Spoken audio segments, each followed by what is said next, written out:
una o varias, o solamente una como tal, ¿ya? Eso a nivel general. Bien, hasta ahorita ¿qué hemos hablado? Hemos hablado de las diferentes maneras de los tumores: adenoma funcionante, adenoma no funcionante.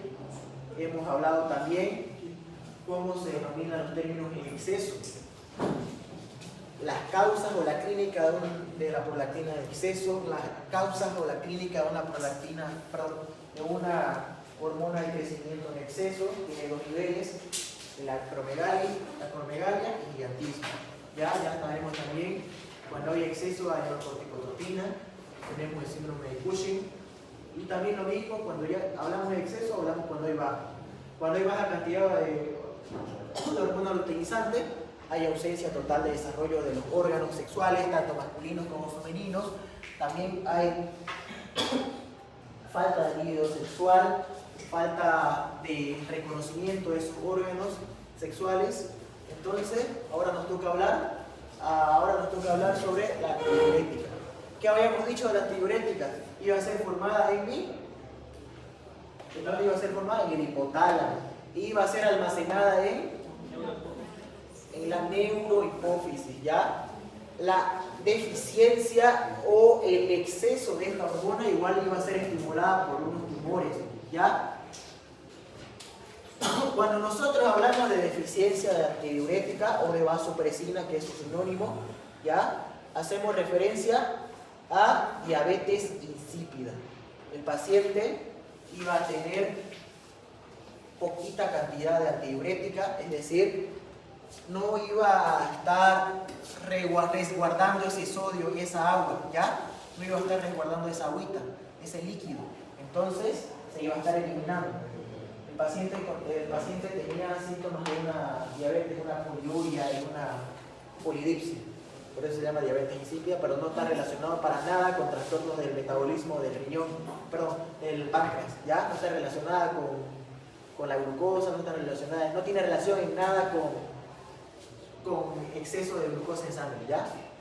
Luego tenemos el exceso de antidiurética, síndrome de secreción inadecuada de antidiurética, ¿ya? Aquí va a ser lo contrario. La clínica va a caracterizar de que el paciente no va a poder orinar, ¿ya? Porque todo iba a ser absorbido, todo iba a ser vuelto a la circulación y el paciente iba a estar en zonas edematizadas del cuerpo, ¿ya? Porque esa agua en exceso aumentaba igual la bulimia. Si aumentaba la bulimia, aumenta la presión hidrostática, y si aumenta la presión hidrostática se van a formar nuestros edemas de estómago. Bien, continuemos a ver qué dice. Secreción inadecuada de antidiurética sin alteración patológica asociada al tálamo puede verse en algunos tumores como el carcinoma pulmonar, de células de avena, tumores neuroendocrinos o tras traumatismo encefalocraneal. En neurocirugías de tumores puede verse afectada igual el almacenamiento de esta hormona antidiurética, ¿ya? Se va a producir por fallos en la producción de esta hormona, ¿ya? Puede verse a lesiones en el hipotálamo, como vemos acá. Puede verse por un traumatismo, un golpe bien fuerte, va a provocar que esta hormona se deje de producir, ¿ya? Entonces ya sabemos la clínica de un paciente con diabetes insípida. Los riñones van a verse incapacitados de evitar la eliminación de esa agua, ¿ya? Va a botar todo, no va a reabsorber nada en una diabetes insípida. El paciente con una diabetes insípida dijimos que tenía una sed excesiva, ¿verdad? Porque botaba todo. Entonces el paciente entraba en una polidipsia para remunerar eso que está eliminando, ¿ya? Eso causaba eso me causaba la diabetes insípida como tal. Volúmenes exagerantes de orina al momento de miccionar y necesidad de tomar agua a cada momento del día. Esa es la clínica de una diabetes insípida.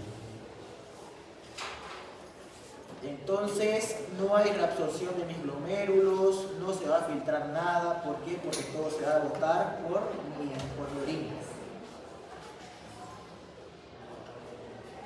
Continuemos entonces. Ya hablamos de la antidiurética. Hablamos de la prolactina, hablamos a grandes rasgos de la prolactina también, hablamos de la hormona del crecimiento, hablamos de las hormonas sexuales. ¿Qué es el prolactinoma?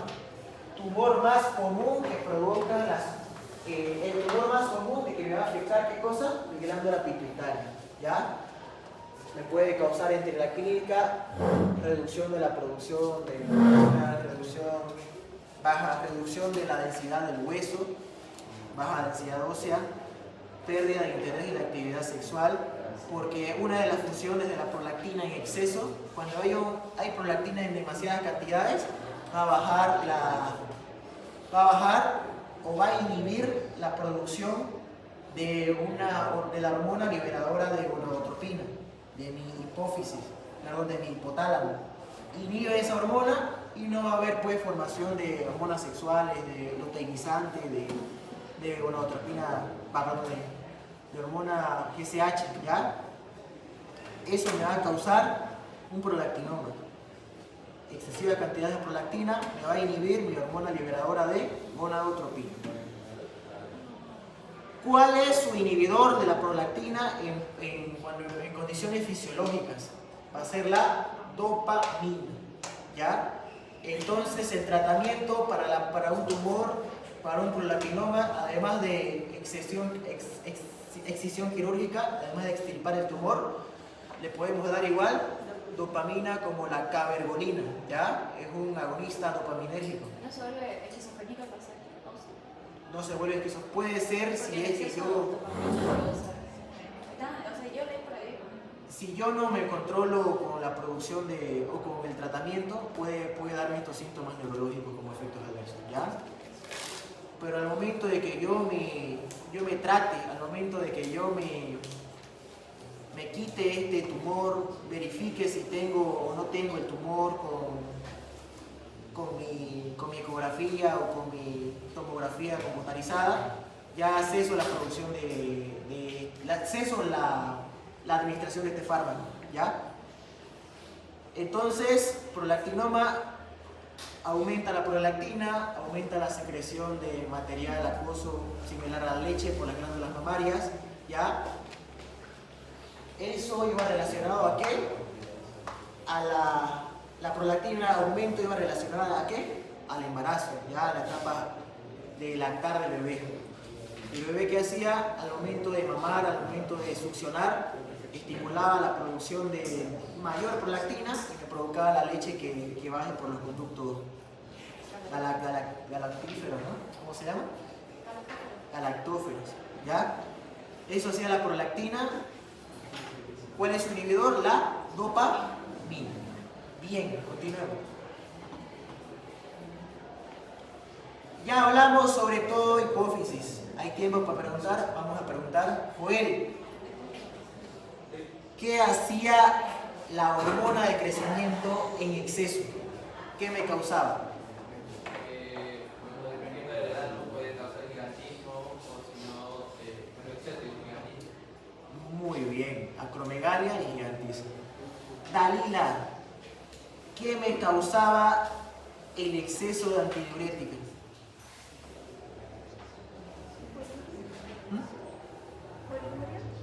¿Exceso de antidiurética? No. Acuérdese, a ver. Antidiurética, ¿qué hacía? ¿Anti qué es? Lo contrario, ¿no? Entonces, ¿qué hacía? Retenía el agua, reabsorbía el líquido del cuerpo, ¿ya? ¿Cómo se llama la patología relacionada al déficit de mi vasopresina azogue? ¿Ah? ¿Cómo? ¿Cómo se llamaba la patología relacionada a la baja cantidad de vasopresina?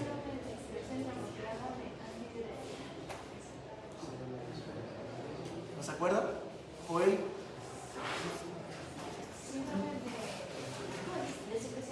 Fabiola. Nada. Diabetes insípidos, ¿ya?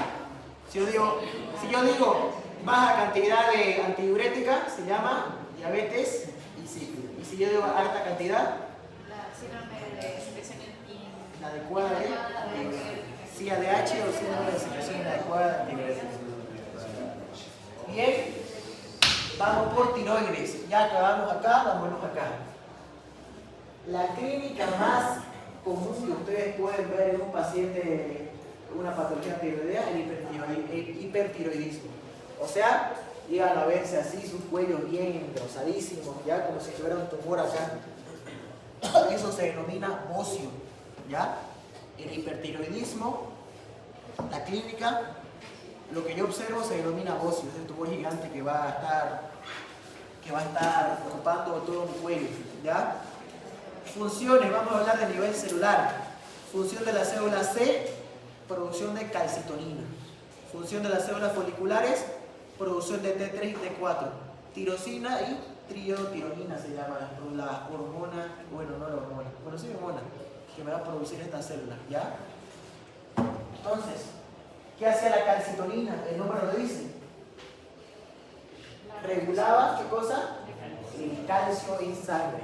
Es decir, si yo veía que había una excesiva cantidad de calcio, ¿qué hacía la calcitonina? Se secretaba en circulación y guardaba ese calcio. Eso era lo que me causaba, eso era lo que me regulaba los niveles altos de calcio en la sangre, la calcitonina.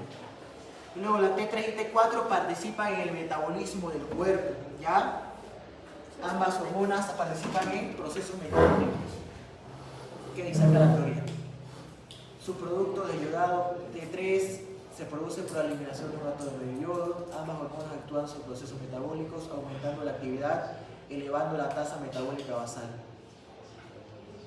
¿Ya? Vemos acá la tiroides, tiene forma de alas de mariposa. ¿Ya? Acá vamos a ver que rodea todos mis cartílagos. Muy bien. Vamos a dividir las patologías tiroideas en excesiva cantidad y en baja cantidad. Hipertiroidismo e hipotiroidismo. Bocio, ¿qué habíamos dicho? Aumento del tamaño de la tiroides. Y así lo podía observar yo. Ya, así se podía observar en un paciente con bocio.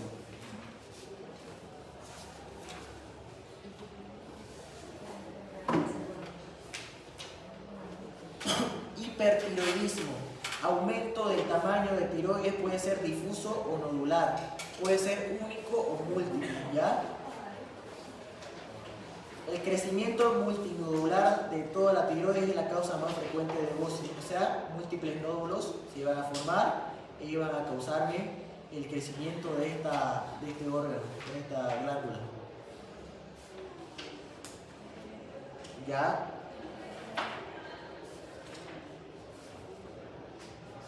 Cuando yo hablo de hipertiroidismo, estos son los síntomas más habituales. Todo lo rápido, taquicardia, ¿ya? Taquicardia puede causarme igual taquipnea, nerviosismo. El paciente no va a poder dormir, ¿ya? O si duerme 2 a 3 horas, póngale. Va a causar exoftalmia, protrusión de los globos oculares, el paciente tiene que mirar así va a estar mirando, ¿ya?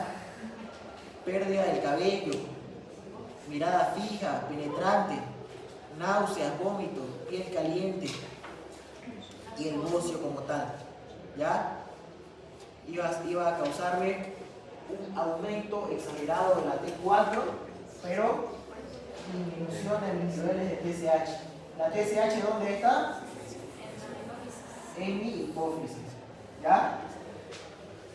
Es decir, las señales que me mandaba mi glándula hipofisiaria, mi glándula pituitaria, no me las iba a mandar por sí sola. ¿Qué cosa? Mi tiroides iba a controlarse, iba a disparar mis niveles de T4 para elevarme, ¿qué cosa? Todo este metabolismo del cuerpo, ¿ya? Eso se llama hipertiroidismo primario, ¿ya? ¿Por qué primario? Porque el propio órgano como tal me está causando la estimulación de T4, no tiene nada que ver con mi producción de TSH. ¿Ya? Entonces, hipertiroidismo o enfermedad de Graves. Hipotiroidismo, pasemos a hipo, lo contrario. Hipoactividad de la glándula tiroidea se secreción, perdón, produce, implica inadecuadamente las hormonas, ralentiza el cuerpo humano, y entre la clínica va a ser todo lo contrario. Si aquí está muy rápido, en un hipotiroideo va a estar muy lento, ¿ya? Va a tener disminución de la frecuencia cardíaca, disminución de mi frecuencia respiratoria, ¿ya? Si aquí le costaba dormir, el paciente hipotiroideo iba a dormir hartísimo, de 12, 11 horas, póngale, hartísimo, va a estar durmiendo, iba a querer ni pararse de la cama, ¿ya? Entonces, esta es la clínica de un hipotiroideo. ¿Cómo lo estamos? Acá nos quedamos, ¿no? La clínica más frecuente va a ser un mixedema, ya un edema que se va a formar. Tenemos dos tipos de hipotiroidismo, primario y secundario. El primario, habíamos dicho, que se da directamente por la hormona como tal en el órgano, en la glándula, ¿ya? Aquí se dan cuenta que mi glándula pituitaria está liberando hartísima cantidad de ¿qué cosa? ¿Cómo se llama esto? Hormona estimulante tirotropina, está liberando hartísimo, pero no está respondiendo nada. ¿Por qué? Porque la T4 sigue baja, ¿ya? Entonces hay alta cantidad de TSH, pero poquita cantidad de T4 porque mi glándula tiroides no me está aumentando nada, no está funcionando mi tiroides. La enfermedad de Graves es la causa más común de hipertiroidismo, producción exagerada de tiroidea, agravamiento de la tiroides, exoftalmia, calor, ansiedad, hipertaquicardia, hipernea. ¿Ya? Esas son las causas de hipertiroidismo. Bueno, esa es la clínica de hipertiroidismo. Y aquí tenemos la diferencia entre secundario y primario. ¿Qué dijimos que era primario? El trastorno del órgano como tal. ¿Ya? La glándula tiroides se va a afectar. Tiroiditis Hashimoto, que es una tiroiditis autoinmunitaria en el cual el propio cuerpo me va a atacar a mi tiroides y me la va a desgranar un poquito. Un cáncer de tiroides y exposición a radiación y a fármacos. Esas son causas primarias de hipotiroidismo. Y secundarias de hipotiroidismo, directamente va a afectar a mi glándula pituitaria, ¿ya? Va a dejar de secretar TSH, que me va a causar que no me secrete más hormona tiroidea. Aquí tenemos las tiroiditis infecciosas y tenemos la tiroiditis autoinmunitaria, que se caracteriza ¿por qué? Porque me va a formar anticuerpos que me llevan a atacar a mi glándula tiroides y me llevan a destrozar.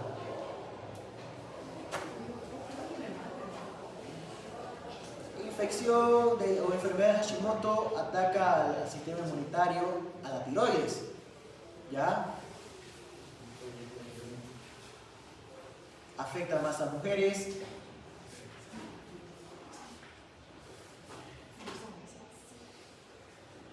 Clínica, fatiga, aumento de la sensibilidad al frío, estreñimiento. Ya un paciente hipotiroideo iba a estar estreñido y un paciente hipertiroideo iba a estar con diarreas más seguidas, ¿ya? Piel pálida y seca. Habíamos dicho que un hipertiroideo, ¿cómo era la piel? Caliente y húmeda, ¿verdad? Aquí un hipotiroideo, pálida y seca.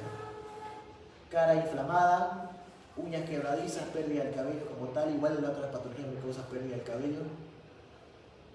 Ya esas son las causas de hipotiroidismo. ¿Qué debemos pedir? Debemos pedir muestra sanguínea y vamos a buscar T4 y vamos a buscar igual anticuerpos, antitiroglobulina para ver si la patología es una tiroiditis Hashimoto, ¿ya? Que es la enfermedad autoinmunitaria del cuerpo. Estos son los análisis que yo pido para diagnosticar mi cuadro, si es una hipotiroidismo o hipertiroidismo, ¿ya? Eso es lo que yo solicito para un paciente con hipotiroidismo. Busco mi T4 en la prueba sanguínea, al mismo tiempo busco anticuerpos. ¿Cómo se llaman los anticuerpos? Antitiroglobulina, ¿ya? Si están presentes estos anticuerpos, significa que mi cuerpo humano está formando antígenos que me van a atacar a esos tiroglobulinas, ¿ya? Mis linfocitos están fabricándose para ir a opsonizar y a destruir esa tiroglobulina, ¿ya? Esas son las causas, o ese es el diagnóstico que yo aplico para hipotiroidismo. Muy bien, ¿qué tratamiento yo busco? Levotirosina. Ya, una vez al día le doy una capsulita, una pastillita de levotirosina que va a ser un análogo de la T4. Este es el tratamiento para hipotiroidismo. Reemplazo la hormona tiroidea por vía oral. Una dosis apropiada y barata. La hormona tiroidea necesita una mejoría de los síntomas de hipotiroidismo. Ya, de por vida toman levotirosina. ¿Ya? Y estos son los tumores de la tiroides. Carcinoma folicular, carcinoma anaplásico, solo los vamos a mencionar. Esto ustedes lo van a estudiar después. Carcinoma papilar, que es el más común, ¿ya? El papilar es el tumor más común que me va a afectar a mi tiroides como tal. Carcinoma medular. A nivel de mi paratiroides, tenemos el adenoma paratiroideo y hipercalcemia, que va a ser el trastorno secundario a un adenoma paratiroideo. ¿Qué es hipercalcemia? Es por la paratormona. Eso, muy bien. Que estimula la vía La- Rankele y Rankele-Ionel, que estimula los osteoclastos. O sea, la paratormona no estimula directamente los osteoclastos, sino que activa una vía que estimula los osteoclastos y los osteoclastos estimulan a los osteoclastos. Y ellos empiezan a comer el hueso y Así lo degradan, ¿no? Sí. Mandan señales que me van a activar a la degradación de esos osteoclastos. Y ahí comienza a aumentar así, ¿qué cosa? Calcio en sangre. El calcio en la sangre.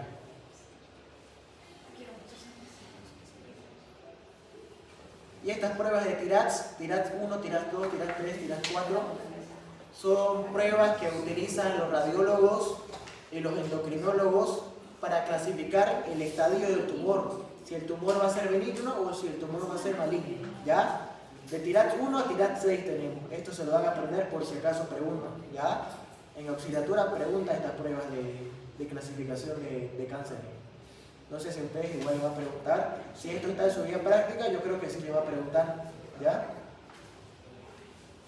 Les va a colocar seguramente nódulo sospechoso o nódulo probablemente maligno. 80% de malignidad pertenece a TIRADS 5, tiene que poner.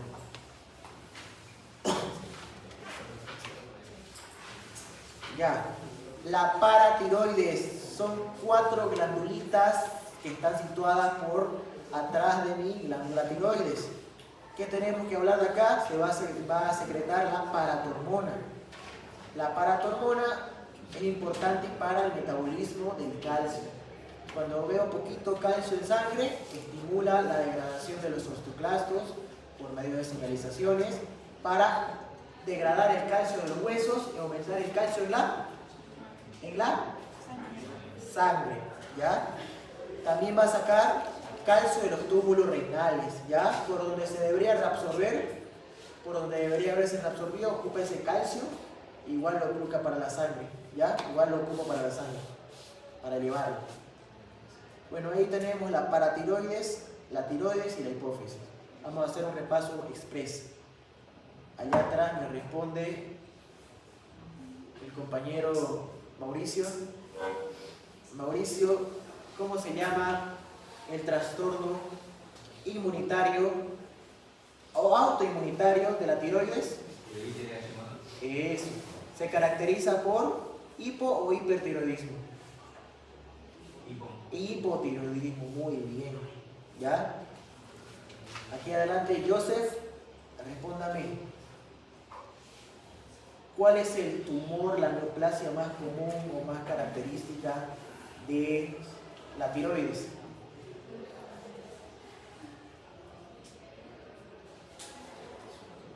El carcinoma papilar, ¿ya? ¿Y cuál será, aquí adelante Maricel, el tumor más común de la hipófisis? El tumor benigno más común de la hipófisis. El tumor funcionante más común de la hipófisis. Ahí. Es una palabra.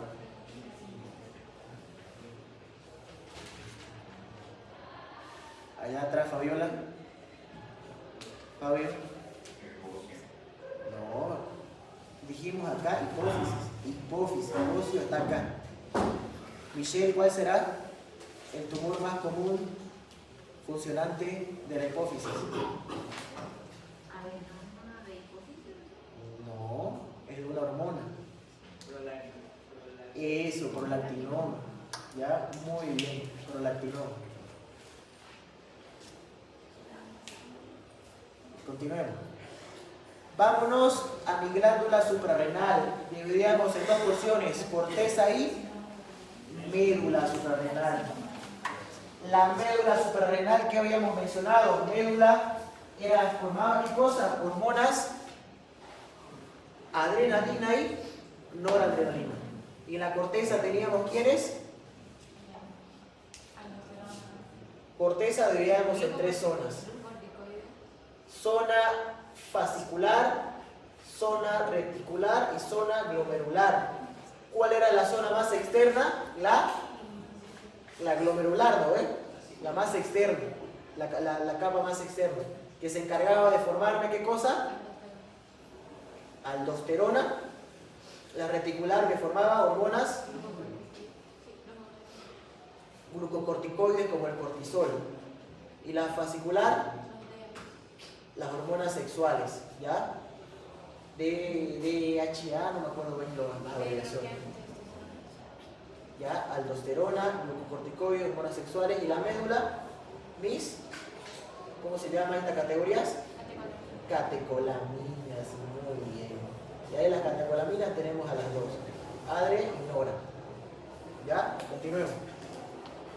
Ahora sí hablamos de adenoma córtico suprarrenal. ¿Adenoma qué es? ¿Un tumor benigno o maligno? Benigno. Si tuviera el término adenocarcinoma, ahí sabes que es mal. Entonces crece, ¿qué cosa? Tumores en mi glándula o mi corteza suprarrenal. ¿Ya? La corteza suprarrenal, la estructura se forma de triángulos situadas por encima de los riñones. Igual lo clasificamos en funcional y no funcional. ¿Qué es un adenoma funcional? Allá adelante, aquí adelante, Alan. ¿Qué significa funcional? A ver, Joshua. Eso, secreta hormonas. Marco, ¿qué significa no funcional? No secreta, sino que va a comprimir por su tamaño, correcto.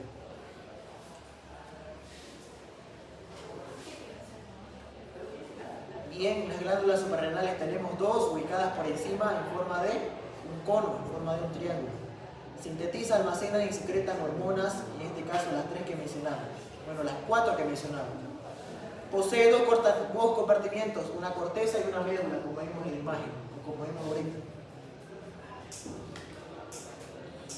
Bien, el síndrome de Cushing se produce al exceso de ¿qué? De la hormona de los glucocorticoides, de cortisol, ¿ya? Exceso de esta hormona. ¿Qué tenemos? Puede ser de manera endógena o de manera exógena, afuera a través de fármacos como el glucocorticoide, ¿ya? O sea que me disminuye la defensa del cuerpo. Y tenemos causas endógenas, ¿ya? Por tumores propiamente que me van a aumentar la formación de esta hormona. Endógena del propio cuerpo, dependientes de adenocorticotropina. ¿Por qué dice dependientes? ¿Ya? Significa que excesiva cantidad de esta hormona. ¿Dónde va a ser secretada esta hormona? ¿Dónde va a ser secretada la adenocorticotropina? Adenohipófisis, muy bien, ¿ya? Gracias al adenoma hipofisiario, lo que hablamos al inicio de la clase. ¿Qué era un adenoma hipofisiario? Un tumor funcionante que se encargaba de elevar por igual mis cantidades de hormonas de la adenohipófisis. Luego tenemos independientes adenocorticotropina. El trastorno no ocurre acá, sino ocurre directamente en la glándula suprarrenal, ¿ya? Adenoma suprarrenal y carcinoma suprarrenal. No ocurre acá, sino en la propia glándula suprarrenal. ¿Qué clínica caracteriza a un paciente con síndrome de Cushing? Obesidad, cara de luna llena, estrías violáceas, hirsutismo, ya lo hablamos varias veces en toda la clase. Osteoporosis por degradación del calcio, ¿ya? Aumento de la glucosa, glicemia, obesidad, hipertensión arterial, igual mencionamos que era un trastorno secundario de hipertensión arterial, ¿sí o no? ¿Sí o no? ¿Se acuerda que hablamos causas de hipertensión primaria y secundaria? ¿Sí o no? Mencionamos el síndrome de Cushing como secundaria, ¿verdad? De nuevo, sí. Síndrome de Cohn. Síndrome de Cohn ya vendría a ser un trastorno en el cual iba a afectar a la aldosterona, ya iba a afectar aumento de aldosterona excesivamente en la sangre.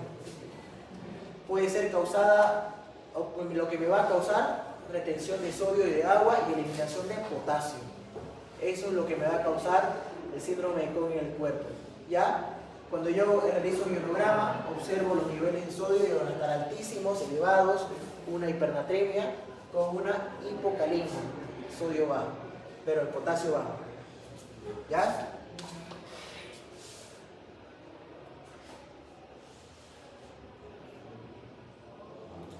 El síndrome de Addison.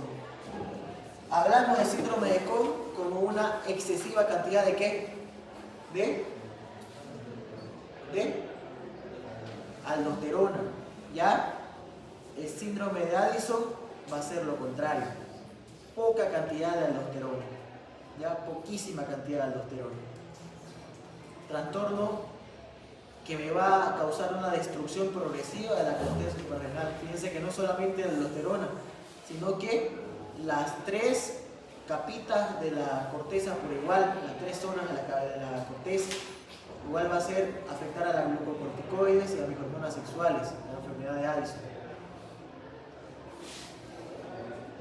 Ya vamos a acabar.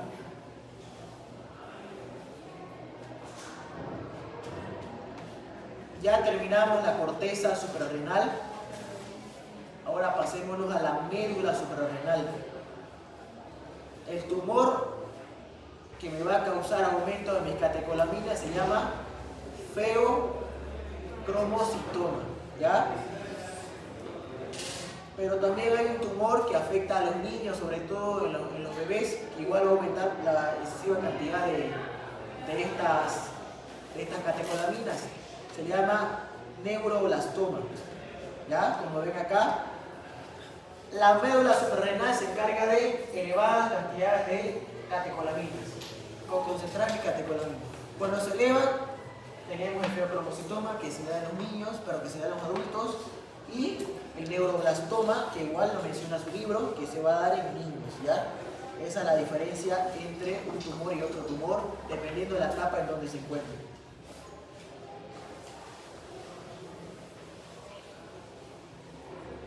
Ya feocromocitoma, ya sabemos, un tumor de la médula suprarrenal que se encarga de ¿qué? De elevarme las catecolaminas en los adultos. El neuroblastoma lo mismo, pero en niños. Igual va a estar en el riñón, va a afectar a mi riñón el neuroblastoma. Como ven aquí en la imagen, hacen una biopsia del órgano que ya el paciente se lo sacaron, que se va a adherir al extremo superior del riñón. Y bueno, esto no tiene sentido que lo estudiemos de memoria, lo sabemos. Tumores o tejido pancreático, insulina, glucagón, somatostatina, PP, ya, diabetes mellitus, ya sabemos las enfermedades. Diabetes mellitus tipo 1, diabetes mellitus tipo 2, diabetes gestacional. A ver, repasemos. Joseph, diabetes mellitus tipo 1 se debe a eso, hay autodestrucción una patología inmunitaria en el cual mi propio cuerpo me destruye ¿qué cosa? ¿Qué células? ¿Qué? Es decir, no hay insulina en una tipo 1, lo diagnostico en la niñez, en la infancia. Tipo 2 se caracteriza por resistencia a la insulina.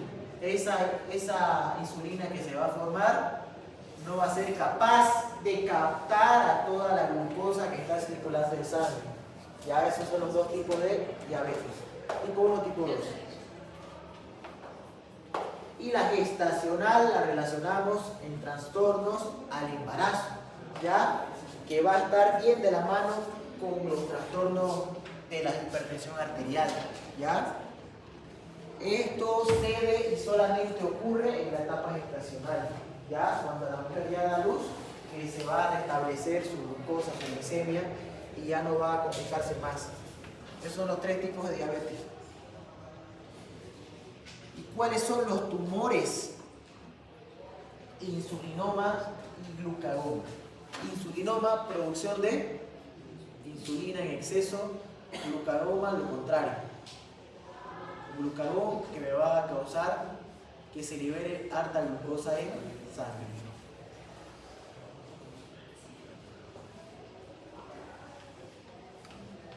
Aquí tenemos un enanismo. ¿A qué se debe el enanismo? A deficiencia de la producción de la GH. Aquí tenemos un hipotiroidismo en los niños. Lo vamos a observar así al niño. Ya.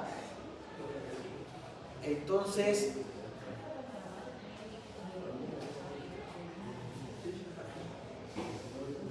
el día de hoy hemos aprendido patología del sistema inmunitario. Vamos a volver a repasar. Mañana tienen bacteriología. Jueves tenemos nuestro parcial práctico. ¿Ya? ¿Así? ¿Así?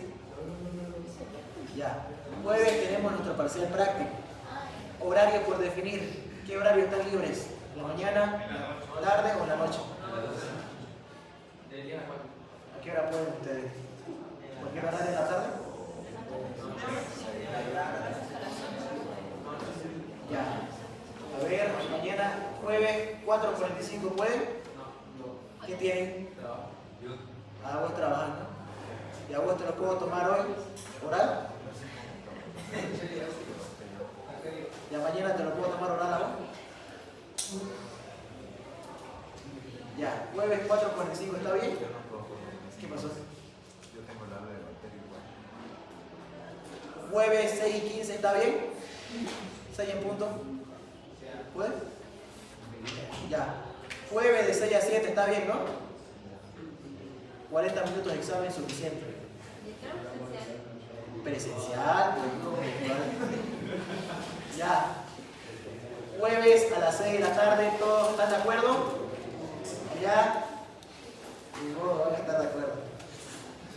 Allá Maite está de acuerdo. Allá Maite Álvarez está de acuerdo. Ya. Entonces ya bonita y nos retiramos.